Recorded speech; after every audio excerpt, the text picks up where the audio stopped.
अस्सलामुअलैकुम, आप देख रहे हैं हेड ऑन। मैं हूं हमजा तारड़। सिचुएशन ये है कि ईरान और इसराइल की जंग 5वें रोज़ में दाखिल हो चुकी है। दोनों जानिब से एक दूसरे पर मिसाइल्स फायर किए जा रहे हैं, ड्रोन से हमला किया जा रहा है। एक वार्निंग दी गई थी ईरान की जानिब से इसराइली शहरियों को कि तल अवीव को खाली कर दें। उसके जवाब में अमरीका की जानिब से धमकी दी गई है ईरानी शहरियों को कि आप तेहरान खाली कर दें।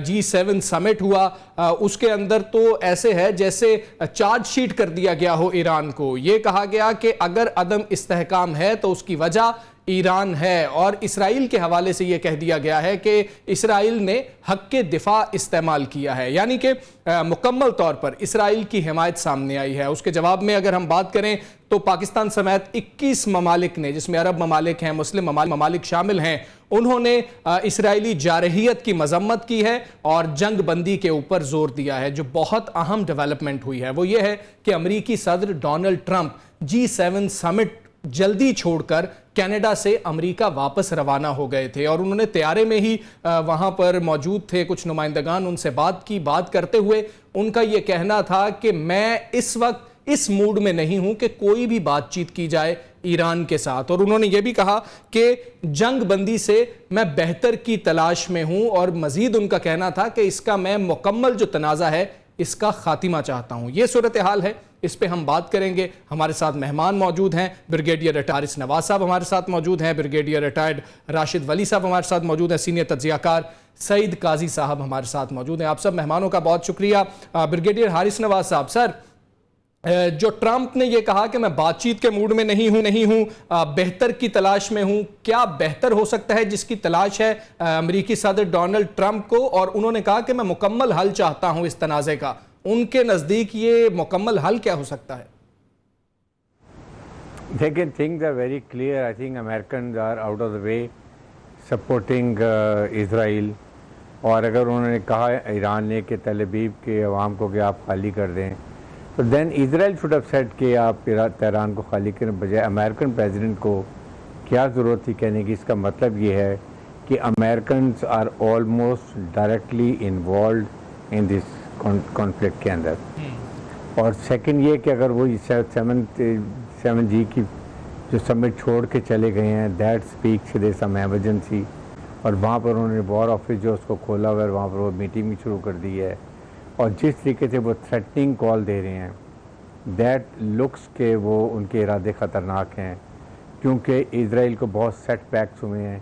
इजराइल ने और अमेरिका ने सोचा नहीं था कि ईरान का इतना स्ट्रॉन्ग रिस्पांस होगा और वो इतनी कि यहाँ कैजुअल्टीज और इंफ्रास्ट्रक्चर को डिस्ट्रॉय करेगा, इनके मिलिट्री इंस्टॉलेशन को, ऑयल रिफाइनरीज को तबाह करेगा। तो ये मेरे ख्याल में अब लगता यही है कि they are making a product. तो फिर G7 ने जिस तरीके से तमाम इल्ज़ाम ईरान पे लगा दिया है, हक़ दफ़ा तो उस वक़्त है कि अगर ईरान ने कोई प्रोवोकेशन क्रिएटिंग एक्शन किया हो, या कोई किसी जगह पर अटैक किया हो, या कोई ऐसी बात की हो, I mean they have done nothing. I mean ये बिल्कुल इससे ऐसे लगता है जैसे यूरोप ने और अमेरिकन ने एक अपना जंगल का कानून बना लिया है और स्टोन एज में चले गए हैं। ना जहाँ यूनाइटेड नेशन है, ना यहाँ पर कोई अरब लीग है, पहले जो थी first parliament league of Nations थी वो भी नहीं है, ना कोई यहाँ पर जनरल असम्बली है, ना यहाँ पर एमनेस्टी इंटरनेशनल है, ह्यूमन राइट्स ऑर्गेनाइजेशन है। It's only Israel. अब जो बगल बच्चा है ईरान अमेरिका का, वो जो चाहता है एक्चुअली, तो जो सबसे अग्रेसर है वो तो इजराइल है। जो उसने हाल गाज़ा में किया है पैलेस्टीन का नहाते लोगों का, और अभी भी कर रहा है, उसकी कोई मिसाल दुनिया में मिल सकती है? ये ह्यूमन राइट्स के चैम्पियंस क्या ये बात इसका जवाब दे सकते हैं? मेरे ख्याल में तमाम यूरोप को शर्म आनी चाहिए। और ये सबसे बड़ा ब्लेम हमारा ख़ुद इस्लामिक ममालिक है कि उसने सबको गेज कर लिया। जब उसने हिजबुल्लाह के लेबनान में जो कुछ किया, फिर पैलेस्टाइन में किया, यमन में किया, अल्टीमेटली सीरिया के साथ जो किया, उसने देख लिया जो उसने गाज़ा में किया कि ये अरब ममालिक बिल्कुल खामोश चुप करके बैठे हुए हैं और ये समझ रहे हैं कि हम बच गए हैं, नॉट रियलाइजिंग कि ये अल्टीमेटली इनकी बारी आने वाली है। और जिस तरीके से रिस्पॉन्स ल्यूकॉम रिस्पॉन्स किया, अब आई थिंक पाकिस्तान, टर्की, इन ममालिक ने ज़रा बहुत खुल्लम खुल्ला सपोर्ट की ईरान की, तो अभी 21 ममालिक ने आके बड़ा सख्त कि इजराइल एग्रेसर है ये स्टेटमेंट दिए हैं। इसके ऊपर वाई एमरजेंसी में OIC का इजलास क्यों नहीं हुआ, और वहाँ पर पूरे 57 मुल्क ने यक ज़मानों के क्यों नहीं कहा कि immediately D escalation, Israel is an aggressor, हम इसराइल से तमाम सफारती ताल्लुकात ख़त्म कर रहे हैं जब तक ये इसराइल ये डी एस्कलेशन नहीं करता और मसला हल नहीं करता, हम इनका इकोनॉमिक बाइकआउट कर रहे हैं और प्रोडक्ट्स का बाइकआउट करें, कुछ तो करके बात करें हम। आपको नहीं पता कि ये कितने ख़तरनाक है इसराइल के ये ईरान के बाद ये ग्रेटर इसराइल का जो प्लान है वो कहाँ से कहाँ, हाफ ऑफ इसमें सऊदी अरब तक शामिल है। इसका मतलब ये अगर सोच लें कि इसके बाद किस किस की बारी आएगी, और इधर इसराइल का और इंडिया का जो नेक्सस है जो पाकिस्तान में अटैक हुआ, इट्स पार्ट ऑफ दैट। ये तो पाकिस्तान की फ़ौज लड़ाका फ़ौज है, पूरी कौम खड़ी हो गई। फील्ड मार्शल जनरल आसिम ने जिस तरीके से फ़ौज इंडिया का मुंह काला किया, उसकी वजह से उनको नाकामी हुई। अदरवाइज ये दोनों तरफ से देवर हेडिंग वेरी सीरियस एक्शन। और जिस तरह ईरान ने इंडिया, ये अफगानिस्तान, ये ईरान, इसने इंडिया ने ईरान में जो किया रॉ ने, कि वहाँ पर रह के चाह बहार में जी। अपना नेटवर्क, मोसाद का नेटवर्क वहाँ पर जोड़ा, पूरा जाल बिछाया, उनके तमाम मिलिट्री कमांडर्स को, साइंटिस्ट को, सबको उसने एक एक करके पिन पॉइंट करके मारा, और अब वहाँ धमाके शुरू कर दिए हैं, और वो वहाँ पर एक नया सिलसिला शुरू हो गया है। आई एम श्योर कि नौ ईरान को पता चल गया कि दुश्मन कौन है और इनका दोस्त कौन है क्राइसिस के अंदर। बिल्कुल ठीक है, ईरान को अब ये क्लियर हो गया है कि दोस्त कौन है और दुश्मन कौन है। से जो वो प्रोपेगेंडा कर रहे हैं, बिल्कुल ठीक है। पाकिस्तान कह रहे हैं कि अगर ईरान पे अटैक किया इसराइल ने तो पाकिस्तान इसराइल पे अटैक कर देगा, न्यूक्लियर अटैक कर देगा। These are very serious thing. I think ये आई एम श्योर कि हुकूमत पाकिस्तान ने बड़े बरवक्त चीज़ें बताई हैं, but things are very serious now. अभी भी वक्त है। रशिया, चाइना और इस्लामिक ममालिक, they have to stand and they have to take very serious action. चाहे वो जनरल असम्बली का इजलास बुलाएं, यूनाइटेड नेशन को बुलाएं, they have to deescalate. ये इट इज़ नॉट कि वो जा रहे न्यूक्लियर स्टेट को तबाह करने के लिए, दे वांट रिजीम चेंज। बिल्कुल ऐसे ही है, ये रिजीम चेंज चाहते हैं। इस पे भी बात करेंगे ब्रिगेडियर साहब। सईद काई साहब, आपकी जानिब आऊंगा। एक राय ये पाई जाती है कि इसलिए टॉप मिलिट्री लीडर को निशाना बनाया गया इसराइल की जानिब से कि ईरान इश्तियाल अंगेजी की तरफ आए, जज्बाती होकर वो जो अमरीकी बेसिस हैं उन पर भी हमला करे और अमरीका को जवाब मिल जाए। जब उन्होंने ऐसा नहीं किया तो अब ये राय है कि अमरीकी सदर डोनाल्ड ट्रंप इस तरह के बयानात इसलिए दे रहे हैं कि अब ये खतरा भांपते हुए ईरान की जानिब से पहल कर दी जाए और बाकायदा और बाज़ाब्ता तौर पर अमेरिका को जवाब मिल जाए कि हम तो इसलिए आए हैं क्योंकि हमारी बेसिस पे हमला हुआ। आप इससे मुत्तफिक हैं सर, या अमेरिका को किसी जवाब की जरूरत नहीं है? कब जवाब अमेरिका ने तलाश किया?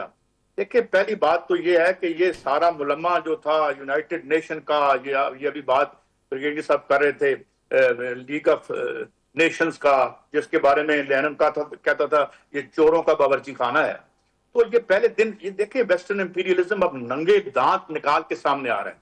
मुझे हमें कोई इनके बारे में नहीं थी कि ये जी कोई इंसानी आजादियां ये वो, लेकिन मैं इसके एक और पहलू की तरफ आता हूं।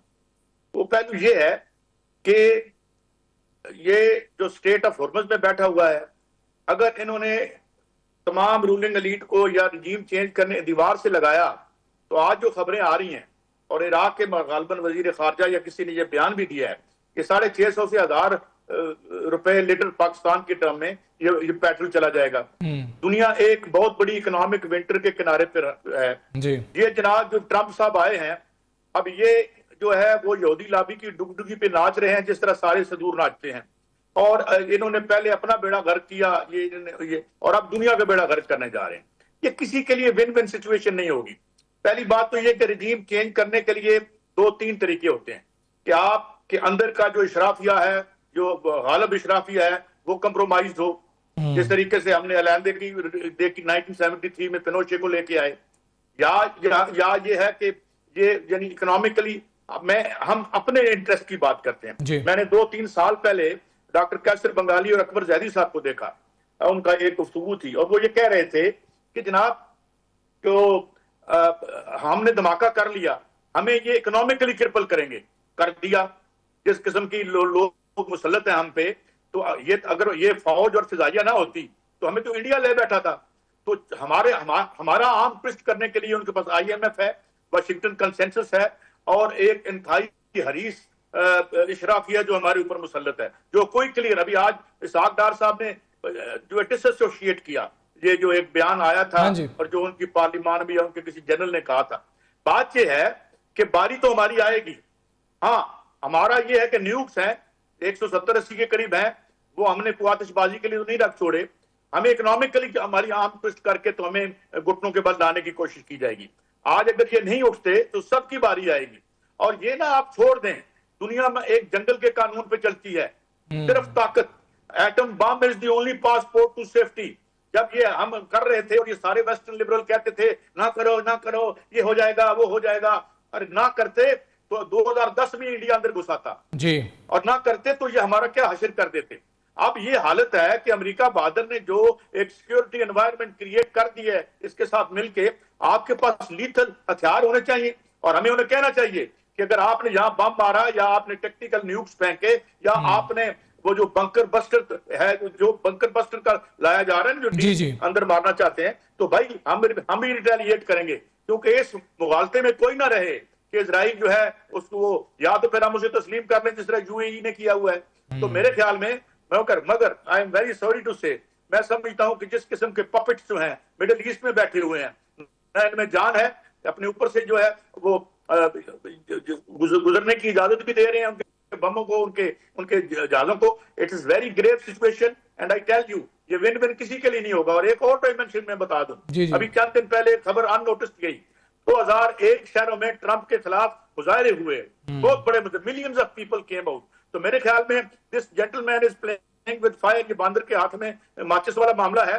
तो इसलिए हमें अपने तहफ़्फ़ुज़ के लिए, अब ईरान का तहफ़्फ़ुज़ हमारा और मुस्लिम उम्मा के जो बाकी चंद बचे खुचे मुल्क रह गए हैं जो खुद मुख्तारी की बात कर सकते हैं, ये उनके लिए बड़ा अहम है। और ईरान में अगर इसको ये मारने में कामयाब हो जाते हैं तो मेरे ख्याल में फिर इजराइल की सरहदें हमारे साथ मिल जाएंगी और ये IMF, वर्ल्ड बैंक और ये सारे मिलके हमारा जो हशर करेंगे, I don't think it is very difficult to envisage. बिल्कुल ठीक है। राशिद वली साहब, आपकी जानिब आऊँगा। सर, ये कहिएगा कि जो हालात अब नज़र आ रहे हैं, पाकिस्तान की सिचुएशन हम देख लें और ईरान ने कहा कि अगर किसी और ने साथ दिया इसराइल का तो हम फ्रांस, बरतानिया और अमेरिका पर भी हमला कर सकते हैं। वो यकीनी तौर पर उनकी हुदूद में जाके तो हमला नहीं करेंगे, बेसिस का जिक्र कर रहे होंगे, यहाँ पर जो अड्डे हैं उनका जिक्र कर रहे होंगे। आप देख रहे हैं कि जब मरता क्या ना करता का मामला होगा तो अहदाफ तब्दील भी हो सकते हैं ईरान के, और क्या बाकी ममालिक यही चाहते हैं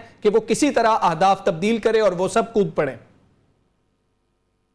देखिए, ये तो उनका शुरू दिन से ये मौक़िफ़ है कि जिसने उनका सपोर्ट किया इसराइल का तो वो भी उनका दुश्मन होगा और हमले का मुस्तहक ठहरेगा। ये कोई नई बात नहीं है। और साथ तो देना शुरू हो गया है। रॉयल एयरफोर्स के जेट्स जो हैं जी, वो मुआवनत कर रहे हैं। वो तो UK तो उसमें शामिल हो गया है। अमेरिका का भी फुल सपोर्ट है। और इस वक्त अभी देखना ये है कि ये सिचुएशन कहाँ जा रही है। देखिए, मिलिट्री सिचुएशन के पॉइंट ऑफ व्यू से कैजुअलिटीज जो हैं इस वक्त 224 के लगभग इनकी ईरान हुई में। हैं और इंजरीज बहुत हैं। जी, उसके बाद इसराइल की कोई तकरीबन 24 हैं। जी, और जो उनका मल्टी टीयर्ड ये एयर डिफेंस सिस्टम है उसमें से अराउंड 10% मिसाइल्स उनके बैलिस्टिक निकल के आ रहे हैं और अराउंड 80 to 90% इंटरसेप्ट भी हो रहे हैं। और ईरान के पास कोई तकरीबन 3,000 का है बैलिस्टिक मिसाइल्स का एस्टीमेट है, कुछ ज़्यादा भी हो सकता है, मगर ये कुछ जो हमें ओपन सोर्सेज से इंफॉर्मेशन है। तो इसका मतलब यह है कि depends on exchange of ballistics, क्योंकि इसके अलावा और कोई ऑप्शन तो ईरान के पास है नहीं। तो ये जंग वो अगर जारी भी रखें तो प्रोलॉन्ग हो सकती है, मगर बहुत ज़्यादा ऑप्शंस नहीं है ईरान के पास। और दूसरा ये स्टेट ऑफ हॉर्मुज़ वाली बात है। Yes, that's an option. वो उन्होंने उसकी तरफ इशारा भी दे दिया है कि हम वो ऑप्शन भी एक्सरसाइज कर सकते हैं। और उसके लिए वो सिर्फ मिसाइल मार के वो काम नहीं चलेगा, क्योंकि हॉर्मुज़ को बंद करने के लिए नेवल डिप्लॉयमेंट ज़रूरी होता है। और इस वक्त ईरान की जो नेवी है वो आपको मालूम है कि वो भी खासी डिप्लीटेड है उनकी जी। एयरफोर्स की तरह। और उनके जो इस वक्त नुकसानात हुए हैं वो न्यूक्लियर एनरिचमेंट इंस्टॉलेशन नाटान्स की, उसको अबव ग्राउंड हुआ है, कुछ पेनिट्रेशन हुई है। फर्दो उनका ज़्यादा प्रोटेक्टेड है, जो फ्यूल एनरिचमेंट फैसिलिटी है दूसरी बड़ी, और उसको उसके दर पे हैं अभी ये इजरायली। और उसके लिए इसराइल के पास दो के बंकर बस्टर बॉम्ब्स एग्जिस्ट करते हैं, मगर वो उस डेप्थ उस पेनिट्रेशन के वो नहीं है जो कि अमेरिका के पास है, ये GBU-57, जिसको वो डीप पेनिट्रेशन करके, बट वो डेंजरस पोर्टेंट्स हैं उसकी। देखिए अगर वो वेपन इस्तेमाल होता है और उससे नीचे वो कोई रेडिएशन जो है वो सेंट्रीफ्यूजेस को अगर डिस्ट्रॉय करते हुए वो रेडिएशन अनकंट्रोल्ड हो जाती है, तो हम तो उसके बहुत करीब हैं। तो ये एक खतरनाक सिनेरियो बाहर तौर है। और आज भी ट्रम्प की जो स्टेटमेंट थी वो बड़ी क्लियर है। जी। उसने बड़ा क्लियरली कहा है कि Iran can not have the weapons, हाँ जी। Nuclear weapon. तो इसका मतलब ये है कि वो पीछे मुत्तफिक है और उनकी कोई स्ट्रेटजी वो कोलैबोरेटिव मुझे लग रही है। और अब ऐसा लग रहा है कि अगर ये प्रोलॉन्ग्ड वारफेयर होती है तो उसमें दो उसके आउटकम हो सकते हैं। एक तो आउटकम ये है कि ईरानी जो हैं वो गिव अप कर दें और सीज फायर पे आ जाएं, जिसका इंडिया वो दे चुके हैं। पिछले 24 घंटे में दो तीन स्टेटमेंट्स आई हैं, आपने खुद उसका मुशाहिदा किया होगा। जी। एक तो उनके फॉरेन मिनिस्टर की भी है, उन्होंने कहा है कि हम उस वक्त रोकेंगे अपना मिसाइल का फायर जब इसराइल रोकेगा। इसका मतलब साफ है कि जी हम सीज फायर के लिए तैयार हैं। तैयार है जी। और दूसरी एक और स्टेटमेंट भी थी कि हम मुआहदे की तरफ उस तरफ आएंगे जब ये जंग रोकेगा इसराइल। अलबत्ता इसराइल ने ऐसा कोई इंदिया नहीं दिया। वो तो यही कह रहे हैं कि जब तक ये एनरिचमेंट फैसिलिटी या तो हम डिस्ट्रॉय नहीं कर पाते हम्म। उस वक्त तक हम रुकेंगे नहीं, क्योंकि नेतन्याहू जो है वो उसका तो सर्वाइवल जंग की कंटिन्यूएशन में है। बिल्कुल अगर ऐसे वो ही जंग है, उसकी रुकेगी सर्वाइवल ही तो जंग की कंटिन्यूएशन में है। या सर हारिस नवाज साहब, अभी जो हालात हैं, अमेरिका चाहता है कि मुकम्मल तौर पर सरेंडर किया जाए। जिस तरह रिजीम चेंज की भी बात हो रही है, वो चाहता है 1979 के पहले वाले मामलात हों, वो वाले हालात हों, ईरान उस तरह से अलाय हो। लेकिन सवाल यहाँ पर यह है कि क्या ईरान मजीद सरप्राइज कर सकता है? अगर डिफेंस लाइन को देखें, उसके हवाले से बहुत ज़्यादा सब लोगों को यह लगता था, हमने भी हमेशा से यही सुना था कि इसराइल की तो डिफेंस लाइन को किसी भी तरह नुकसान नहीं पहुंचाया जा सकता। एरो 2 हो, एरो 3 हो, डेविड स्लिंग हो, फिर आयरन डोम हो, इतनी तगड़ी उनकी डिफेंस लाइन है, फिर भी मिसाइल वहां पर लग रहे हैं। आप समझते हैं कि मजीद ईरान सरप्राइज कर सकता है, या बाकी ममालिक शामिल हो गए तो फिर किसी सरप्राइज की तवक्को नहीं की जा सकती? देखिए, इसमें बात यह है कि ईरान को ये मालूम था कि उसका इनसर्कल किया जा रहा है और हर दफ़ा थ्रेट किया जा रहा है, अमेरिकन और इजरायलीज आर आफ्टर इट, कि न्यूक्लियर कैपेबिलिटीज़ बिल्कुल ज़ीरो कर दी जाए। It's not only nuclear capability, इसके साथ ही रिजीम चेंज के लिए, ताकि वो चाहते हैं वो अपनी मर्ज़ी की हुकूमत लाएँ और ताकि वो आराम से ऑयल फील्ड और सब चीज़ों में कब्ज़ा करें और अपनी मर्ज़ी के वहाँ पर हुकूमत बना के इंजॉय करें, जैसे इराक, लीबिया और सीरिया में अब वो कर रहे हैं। बात ये कि जब ईरान को पता, तो इसका मतलब है उन्होंने टोटल जोर दिया इंडिजिनस प्रोटेक्शन के ऊपर।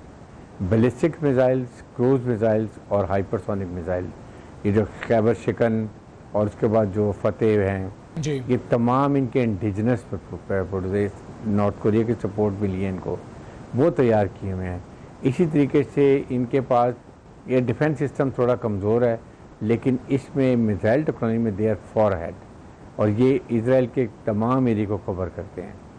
इसलिए मेरे ख्याल में जो ईरान बार बार कहता है कि अभी हमने कम किया है, we can more come harm, हम इसराइल को बड़ा नुकसान पहुंचा सकते हैं, वो दे हैव अ कैपेबिलिटी, और जितनी प्रोलॉन्ग लड़ाई होगी उतना इसराइल को नुकसान होगा। समझने की बात यह है, देखें, एक तो ईरान को किसी हालत में जो है वो किसी भी अमेरिकन या यूरोपियन एसेट्स को मिडल ईस्ट में टच नहीं करना चाहिए। ठीक है। अगर वो टच करेगा तो ये उनको यही इसराइल चाहता है कि किसी तरीके से अमेरिकन ख़ास तौर पे इसमें इन्वॉल्व हो जाएं और वो आके फिर दोनों मिल के तहस नहस करके रख दें ईरान को। नंबर 2 बात यह है कि ईरान को सिर्फ फोकस करना चाहिए इसराइल के ऊपर। Israel is a small country, Iran बहुत बड़ा मुल्क है जी। इसराइल को बहुत एफर्ट चाहिए ईरान को नुकसान पहुंचाने के लिए, जबकि Iran can cause lot of damage to Israel, क्योंकि वो एक तो कैजुअल्टीज़ के बड़े सख्त सेंसिटिव हैं, मिलिट्री इंस्टॉलेशन के सेंसिटिव हैं। अमेरिकन जितना भी सपोर्ट करेगा वेपन एमुनिशन में, अगर अमेरिकन डायरेक्ट नहीं होते हैं तो ये काफ़ी ईरान की फेवर में रहेगा। इसलिए मुझे शक पड़ रहा है कि अभी जो हालात करें, या तो ईरान अमेरिका और चाइना के थ्रू अनाउंस करवाए कि जी Iran is ready for de escalation and we are giving a pause of 24 hours, we want to see the response of Americans, ताकि ये इनको ऑफसेट कर दे इनके डिज़ाइन को जो वो उसको तबाह करना चाहते हैं, ख़ास तौर पे न्यूक्लियर साइट्स के अलावा। और साथ ये ना, वो तो उनके फॉरेन मिनिस्टर ने कह दिया कि हम बिल्कुल न्यूक्लियर वेपन नहीं चाहते हैं जी, हम न्यूक्लियर ग्रेड के वेपन नहीं चाहते हैं। वी वांट कि हमारे तमाम इंस्टॉलेशन जो वो इंटरनेशनल एटॉमिक एनर्जी कमीशन की रेंज और अभी भी वहाँ पर इंस्पेक्टर्स हैं, सब कुछ वहाँ पर चेक हो रहा है। तो कौन सा उन्होंने वेपन ऐसे बना ली जिसकी वजह कर रहे, it is basically they want regime change इसी गाप के अंदर। और इसीलिए इंडियन रॉ और मोसाद मिल के अंदर जो जाल फैलाया हुआ है उसमें उन्होंने काफ़ी बगावत तैयार की है। लेकिन इन अमेरिकन को और इजराइलीज़ को ये नहीं पता कि ईरानी जो हैं ये बहुत रेजिलिएंट कौम है, ये बहुत ही खुददार है, ये बहुत लड़ाका कौम है। जब भी ऐसी बात होती है ये पूरी कौम इकट्ठी हो जाती है, जैसे पाकिस्तान की कौम इंडिया के खिलाफ इकट्ठी हुई थी। They are sadly mistaking, the more pressure the more they are united. बिल्कुल ठीक है, ऐसे यूनाइटेड वो में नजर आए। जिस वक्त ईरान ने हमला किया इसराइल के ऊपर तो बड़ी स्क्रीन्स लगी हुई थी और बड़ी तादाद में लोग उन हमलों को देख रहे थे और नीचे नारेबाजी कर रहे थे। सईद काजी साहब, डी एस्केलेशन की बात हो रही है यहाँ पर, डी एस्केलेशन कैसे मुमकिन है? आपको याद है जब पाकिस्तान और भारत का मामला भी था, दोनों जानिब से शुकूक व शुबहात थे अवाम के अंदर कि कैसे यकीन किया जा सकता है, हम यकीन कर लें दूसरी जानिब से हमला हो जाए, सदर ट्रंप पे किस तरह से यकीन किया जाएगा। ऐसे हालात में अगर डी एस्केलेशन होनी है, जो ईरान कह रहा है कि ये नहीं हो सकता कि जंग भी जारी रहे और डी एस्केलेशन भी हो जाए, सीज फायर की बात आप कर रहे हैं, तो सदर ट्रंप के ऊपर तो वो यकीन नहीं करेंगे। तो डी एस्केलेशन के लिए कौन से ममालिक हैं जो ईरान को आमादा कर सकते हैं? इसराइल को तो सिर्फ इशारा करना है अमेरिका ने। मैं देखें कितनी बात मानता है नेतान्याहू, जैसे मैंने पहले अर्ज किया था कि वहां पे तो अमेरिकन सदूर क्या कांग्रेस के जो है जूतियां चटक रहे होते हैं अपने टिकट के लिए, कांग्रेस के वो आवान बाला और जेरिन के लिए। तो मुझे नहीं पता ये कितना आजाद है, ये सिर्फ अपने अवाम पर जुल्म करने के लिए आजाद है ये टैरिफ के जरिए।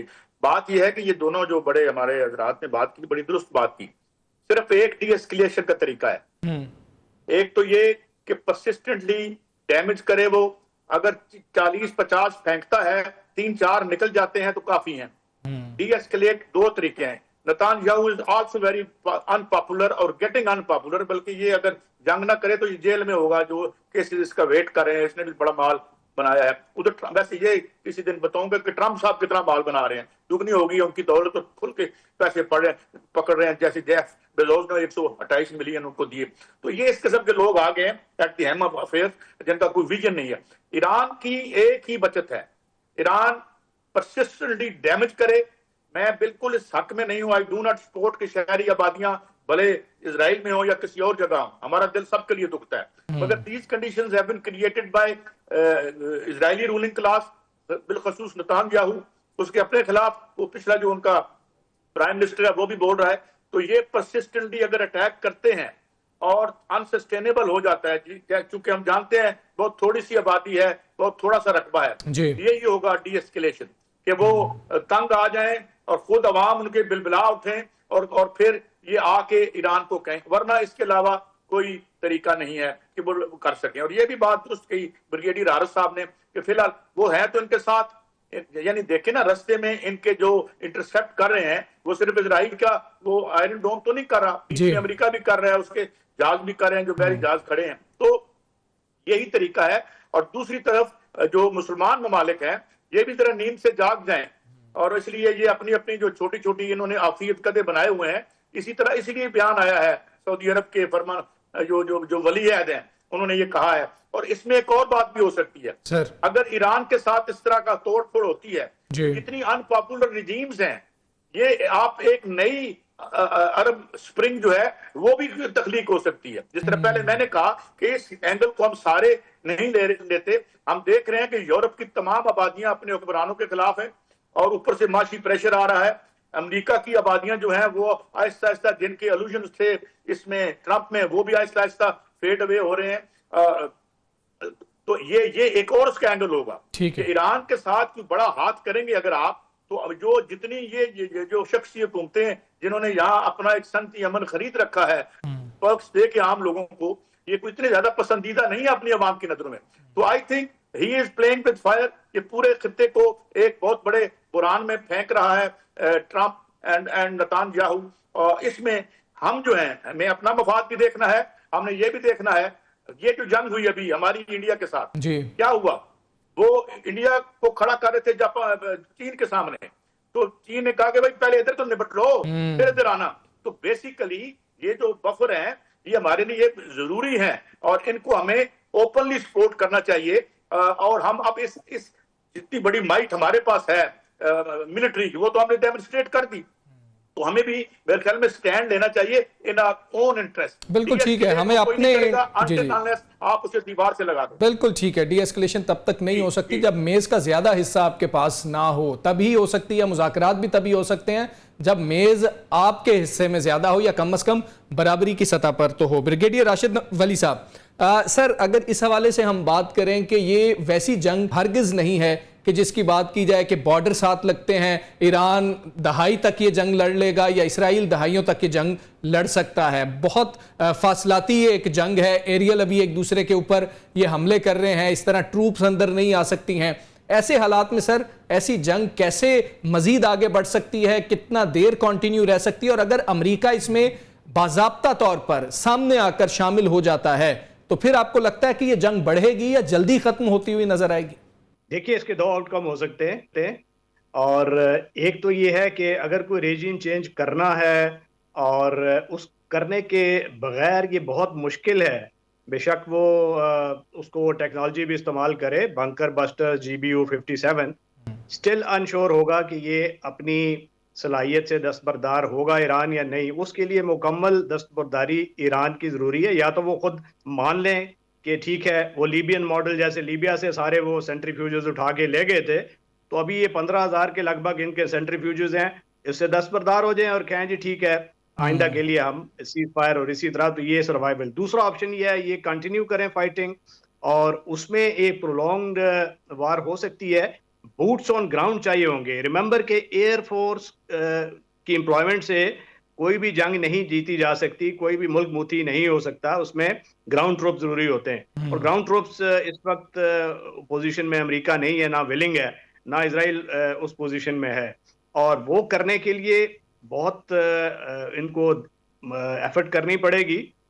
और अगर वो चीज़ नहीं होती तो फिर ये स्ट्रेट ऑफ हॉर्मुज़ है, ईरान उसको क्लोज कर सकता है, और इजराइल के एंड पे उनके पास ऑप्शंस ये हैं कि वो बेहतर टेक्नोलॉजी और अमेरिकी वसाइल इस्तेमाल करते हुए इतना नुकसान पहुंचाए कि जो ईरानी हुकूमत है वो खुद तैयार हो जाए कि हम दस्तबरदार होते हैं इन हथियारों से। क्योंकि अभी आपने देखा होगा कि जो तेहरान की रिफाइनरी, उस पर भी हमला हुआ, साउथ पार्स फील्ड पे हुआ। अब ये रिफाइनरीज का हमला, क्योंकि डोमेस्टिक जितनी ये ऑयल की कंजम्पशन है ये डोमेस्टिक रिफाइनरी से ईरान पूरी कर रहा है, अगर वहाँ पहिया जाम हो जाता है मुकम्मल इक्तसादी तौर पे, तो फिर दूसरी ऑप्शंस हैं जो उन्होंने रखी हुई हैं उन फोर्सेस ने, इजरायली और उसके एलाइज ने।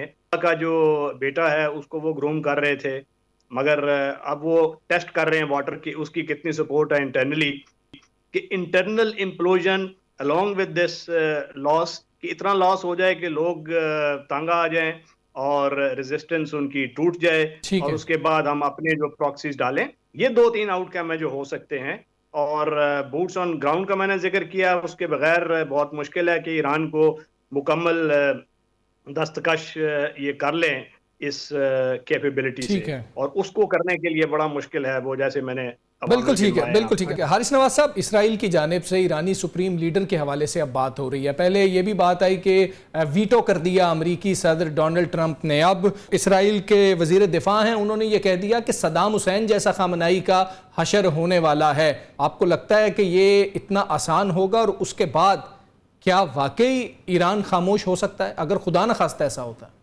वो हमला करते हैं?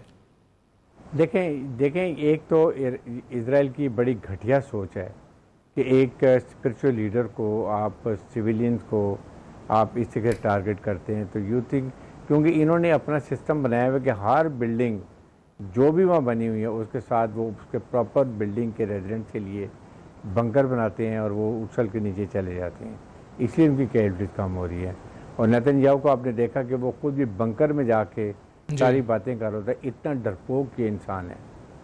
लेकिन ज़ाहिर है कि मुसलमानों को आपको पता ही है कि प्रॉब्लम ये है कि एक जज्बा ईमानी है, फिर जज्बा शहादत है, फिर अपने मुल्क से मोहब्बत है, प्रोफेशनलिज्म है, आगे का रुतबा क्या है शहादत का, उसकी वजह से ये फोर्स मल्टीप्लायर होता है और जिसकी वजह से ये मुसलमान डरता नहीं है।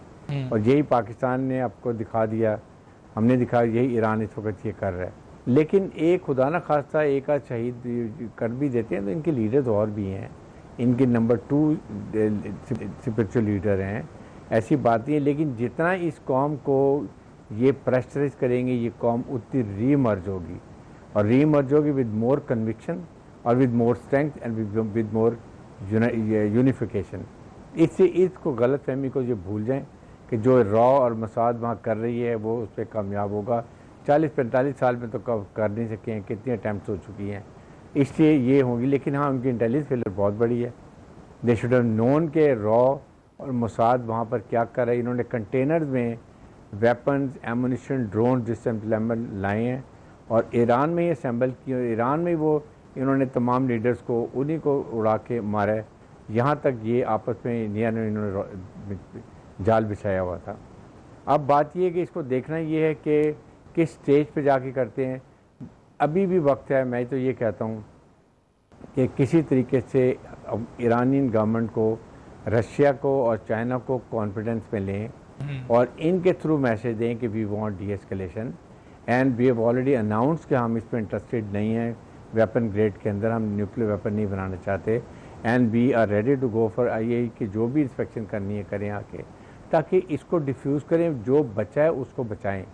वो चाहते हैं कि ईरान को बिल्कुल डिसमेंटल करें, इनके न्यूक्लियर एसेस को डिसमेंटल करें, इनकी ऑयल रिफाइनरीज पे कब्ज़ा करें जैसे इराक में और लीबिया में किया है, और आके अपनी मर्जी के रजीम बना के और पूरे इराक को, ईरान को सारा ये अब इनका कंट्रोल हो जाएगा। और इसके बाद दे डोंट अंडरस्टैंड कि इसके बाद बाकी अरब ममालिक के साथ क्या होना है, ये बहुत ज़रूरी है। और सेकंड, बिल्कुल किसी हालत में अमेरिकन टारगेट्स को, एसेट्स को मत हिट करें। ठीक, ये अमेरिकन के एक्सक्यूज़ मिलेगा और इंडिया ये यही चाह रहा है किसी तरीके से अमेरिका को ड्रैग कर ले और फिर उनके B-52 जाके तमाम साइट्स को रेस टू ग्राउंड करके रख दें।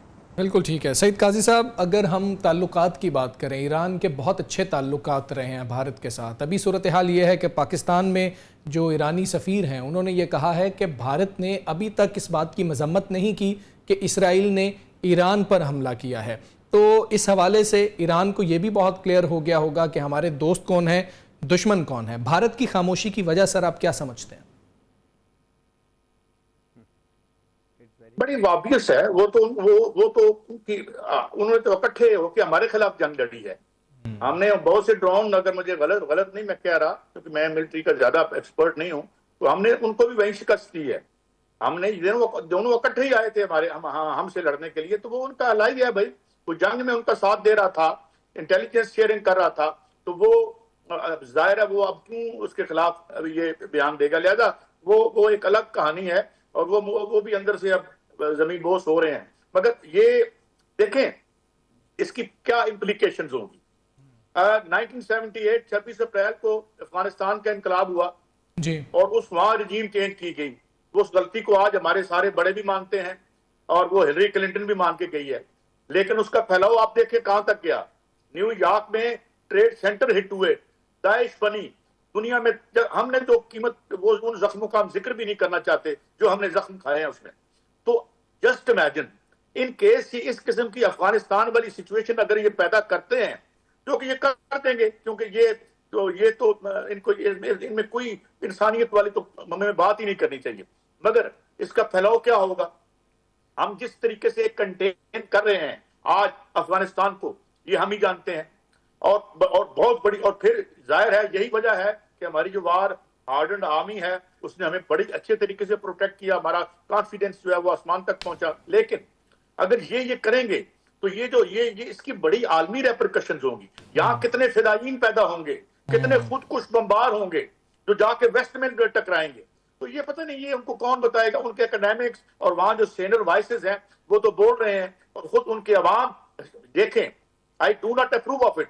दो इजरायली डिप्लोमेट को दिन में कत्ल कर दिया जाता है, which is cannot be condoned and we do not support it। हम मजहब लोग हैं, हम उनसे ज्यादा मजहब है ये जो वेस्ट है, जो टार्च बेरर ऑफ सिविलाइजेशन बने हुए हैं। लेकिन वो सिचुएशन को कहां लेके जा रहे हैं।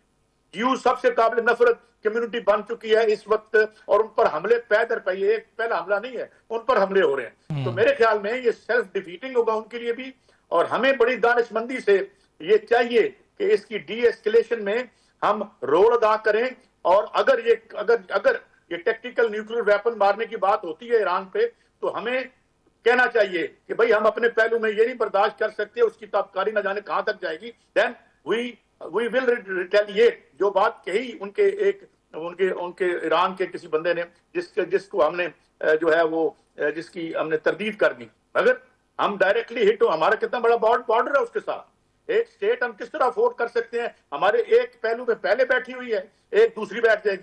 सो आई थिंक, और जो हमारे जो साहिबान हैं जिनके पास जो सब कुछ, यानी जो मालकान हैं वतन अजीज के, they should seriously consider this and it's implications. और हमारी एक क्लाउट है, हमारी दुनिया में एक क्लाउट है, हमारी बात सुनी जाती है।